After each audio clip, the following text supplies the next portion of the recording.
অতীতকে কখনো ভুলে যাবেন না। অতীত হচ্ছে একজন মানুষের সবচেয়ে ভালো শিক্ষক। অতীত কিভাবে একজন মানুষের ভালো শিক্ষক হতে পারে, চলুন আমরা একটা গল্পের মাধ্যমে তা জেনে নিই। আমরা সবাই নিশ্চয়ই বিল গেটস এর নাম জানি। তো বিল গেটস একটা রেস্টুরেন্টে খেতে গিয়েছে। খাওয়া শেষে বিল গেটস রেস্টুরেন্টের ওয়েটারকে $5 বকশিশ দিল। বকশিশ পেয়ে ওয়েটার বিল গেটস এর দিকে হা করে তাকিয়ে রইল।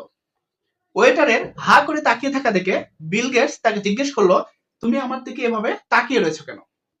ওয়েটার বলল, স্যার, গতকাল আপনার ছেলে আমার এইখানে নাস্তা করার পরে আমাকে $100 বকশিশ দিয়েছিল এবং আপনি তার বাবা এবং এত বড় ধনী হয়ে আপনি আমাকে মাত্র $5 বকশিশ দিলেন।